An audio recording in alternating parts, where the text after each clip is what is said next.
भाइयों, देश में नया कानून भाजपा ने थोपा है।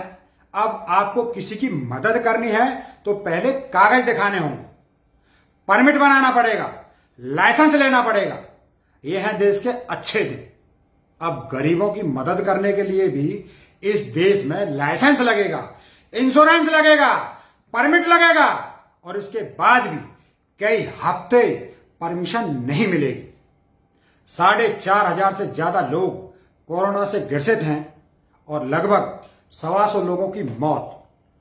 ये हैं उत्तर प्रदेश के हाल। इनके बीच लाखों प्रवासी मजदूरों की दर्दनाक यात्रा जो पूरे देश में चल रही है, इनका दर्द तब बढ़ गया जब भाजपा का एक मुख्यमंत्री अपनी बेदिमागी हरकतें छुपाने के लिए किसी समझदार की बात को भी नहीं मानता, क्योंकि उसे डर है कि वो बेवकूफ साबित हो जाएगा। अरे, आप बेवकूफ तो बहुत पहले घोषित हो चुके हो, अब किसका डर है? ये हैं देश के ढोंगी बाबा आदित्यनाथ, जो खुद को बहुत बड़ा नेता मानते हैं, लेकिन एक अहंकारी और मोटी बुद्धि के इंसान के अलावा इनकी कोई पहचान नहीं है।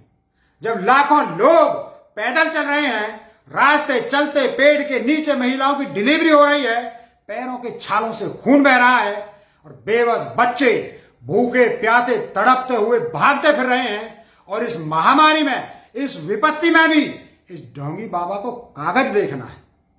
भाइयों, कांग्रेस महासचिव प्रियंका गांधी ने 1000 बस किराए पर ली और गरीबों को उनके घर भेजने की जिम्मेदारी ली। लेकिन इस बेरहम आदित्यनाथ ने कहा कि पहले बसों के कागज दिखाओ, फिर अनुमति मिलेगी।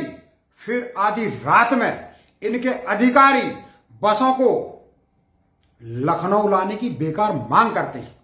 सवाल पूछा तो फिर ड्राइवर और बसों के कागज मांगने लगे। मतलब एक आदमी स्ट्रेचर पर पड़ा जिंदगी और मौत के बीच झूल रहा है और डॉक्टर कहे कि पहले फॉर्म भरो, फिर इलाज करूंगा। तो उस डॉक्टर के साथ क्या करना चाहिए? बिल्कुल वही सलूक इस ढोंगी बाबा के साथ करना चाहिए। ये खुद को समझता क्या है? सारे दिन एसी में बैठकर मौज कर रहा है और 40 डिग्री में पैदल चल रहे गरीबों के लिए कागज मांग रहा है। इसे दिखाई नहीं दे रहा कि बच्चे किस कदर तड़प रहे हैं। हजारों किलोमीटर पैदल चलने वाले गरीब मजदूरों के पैर टूट रहे हैं। किसी के कंधों पर बच्चे हैं, किसी की पीठ पर बूढ़ी मां है, कोई श्रवण कुमार बना दोनों कंधों पर मां बाप ले जा रहा है, कोई बच्चों को गोद में उठाकर बेहाल भाग रहा है। इनकी तकलीफ क्यों नहीं दिखती इस भाजपा के किसी नेता को? जब किसी गरीब की बात आती है तो इन्हें कानून याद आने लगता है और गुंडों को रसमलाई खिलाते हैं, दिन दहाड़े बलात्कार और मर्डर करवाते हैं। जब किसी गुंडे के कागज देखे तुमने? ना ही प्रधानमंत्री को रहम आ रहा है और ना ही इस मुख्यमंत्री को। इस समय भी राजनीति करना चाहता है आदमी। क्या ये भूल गया है कि जब पाप का घड़ा बढ़ता है तो क्या होता है? जब गरीब की हाय लगती है तो क्या होता है?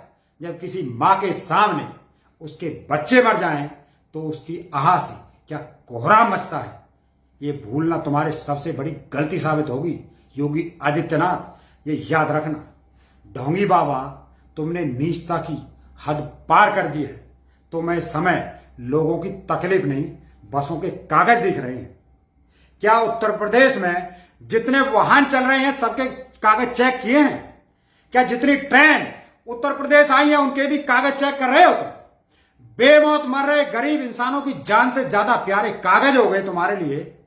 और कब से तुम्हें कागज की भाषा समझ में आने लगी? तुम्हारे राज्य में सबसे ज्यादा अपराध बेटियों पर हो रहे हैं उत्तर प्रदेश में। और अपराध हो क्यों नहीं, कुलदीप सेंगर, चिन्मयानंद जैसे अपराधी तुम्हारी सरकार में पल रहे हैं। दिन दहाड़े लड़कियों की इज्जत लूटी जाती है और फिर उस लड़की के गवाहों की मौत पुलिस स्टेशन में हो जाती है। भाजपा का विधायक गैंगरेप करता है। भरी दोपहरी में लड़की की कार पर ट्रक चढ़वा दिया जाता है। अपने साथ हुई जाति की गवाही देने जा रही लड़की को सुबह 5 बजे जिंदा जला दिया जाता है। इन कसाईयों और गुंडों की सरकार चला रहे हो तुम और कानून की बात कर रहे हो गरीबों के लिए। कागज की बात कर रहे हो गरीबों के लिए। नए नागरिकता कानून के विरोध में बैठी निहत्ती जनता पर लाठियां चलवाई तुमने, आंसू गैस छोड़ी तुमने, पानी की बौछारें मारी तुमने। उत्तर प्रदेश की जनता ना वो समय भूलेगी, ना ही आज की ये कागज मांगने वाली बेरहमी भूलेगी। तुमसे खुद तो गरीबों की मदद हो नहीं रही, और अगर कोई करना चाहता है तो तुम उससे कागज मांगोगे। जब तक ये कागज बनेंगे तब तक ना जाने कितने बेकसूर लोग या तो कार की टक्कर से या ट्रक के पलटने से मरते रहेंगे। लेकिन भाजपा की यह नीति है कि पहले राजनीति की रोटियां सिकनी चाहिए, फिर इसके लिए भले ही कितने मासूमों की बलि चढ़ जाए, ये सरकार लाशों की राजनीति करने से भी नहीं चूकेगी।